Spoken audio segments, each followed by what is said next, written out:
This is my hair after 2 months and some change of having the sew-in in.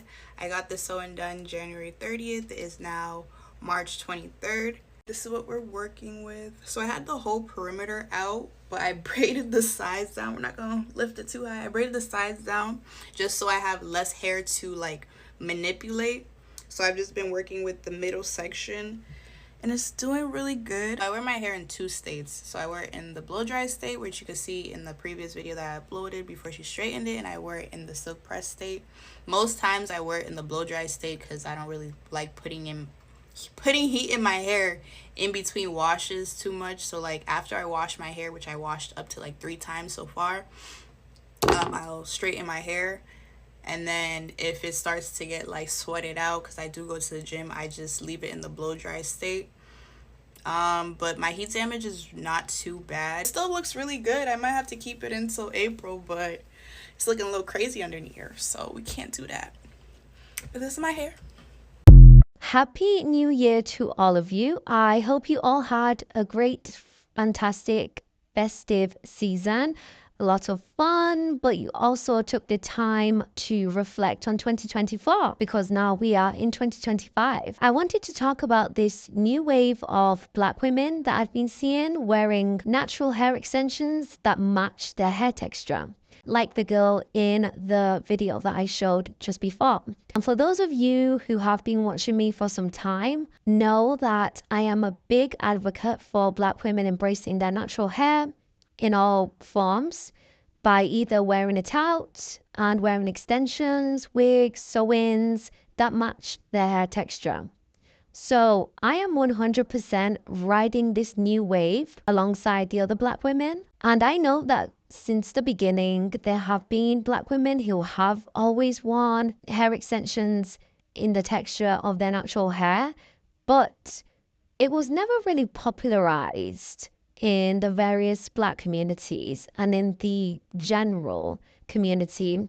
It was never really the first pick, the first choice for many Black women. And it was always the silky, straight Cambodian, Malaysian, Indian body wave hair that would be the primary option for Black women. However, I have noticed that more and more Black women, especially on TikTok, but also in real life, are opting for the more yaki texture, the kinky straight textured hair extensions.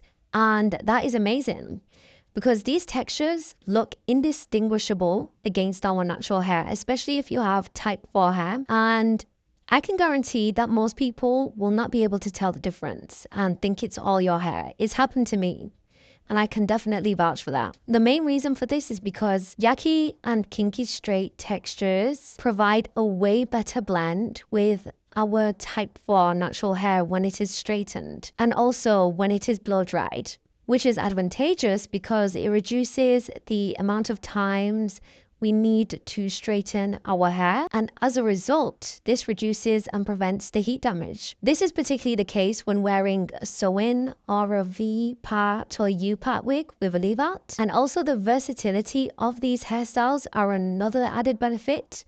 You can do heatless curls, half up, half downs, ponytails, hairstyles that actually allow you to see the scalp, right? And you can actually access your scalp. Personally, I have been a big fan of Yaki straight V-part wigs lately and also kinky straight clip-ins. I love V-part wigs especially because they give me the sew-in look with minimal leave-out. And I kid you not, the compliments I have been getting have been non-stop, which I obviously do not mind. Another plus about these V-part wigs, they're very easy to install and take off, so you have an easier time accessing your scalp in order to wash it. Although many of them do have clips that are used to attach to your actual hair, and I would say to be careful with them during the installation process because they can rip out your hairs if they're constantly tugging at them, especially if you sleep with the wigs on. If you're planning to wear the V-part or U-part wig for a long period of time, like 2 weeks, 3 weeks, I suggest you comb roll the hair that is not a part of the leave out, so you can use the comb rolls as anchor braids for the clips to be attached to, which will minimize breakage. Another downfall that I have come across is that they barely can hold a curl. And this could be due to where I bought the hair from. Not all vendors produce the same quality of hair as well as density. But I have heard other women who have purchased YAKI and KINKY straight textured wigs and bundles from other places, and they also have the same exact complaint. So I think it's probably due to the fact that the textures are not developed enough to be able to hold a curl for a longer period of time, the same way as other hair textures can hold a curl. However, this doesn't mean that you can't find ones that can hold a curl, because there are definitely vendors out there that produce hair that can hold a curl. And if you look at it this way, the more in demand YAKI and KINKY textured wigs, bundles, ponytails are, the more likely the suppliers, the vendors, will further develop these textures, because the last thing that they want is to lose customers and revenue. Another tip I would like to add in terms of V-part wigs, U-part wigs, because that's the style that I'm most familiar with. You need to make sure that you wash the hair that you buy before you install it. This can go for any type of hair that you buy, regardless of the texture.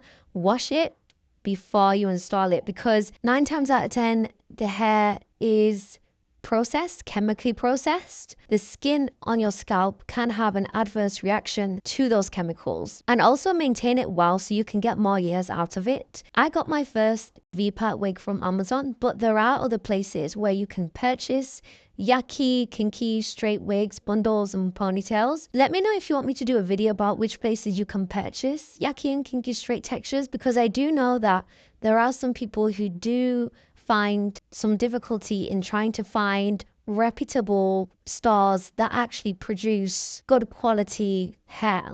Other than that, I am genuinely happy that more Black women are starting to not work against their beauty, but work with it and enhance it, which means that they are creating their own beauty standard. So what do you all think about this new wave of Black women choosing to opt for YAKI and KINKY straight textured hairstyles rather than bone straight hairstyles? Let me know in the comments, and I'll see you in the next one.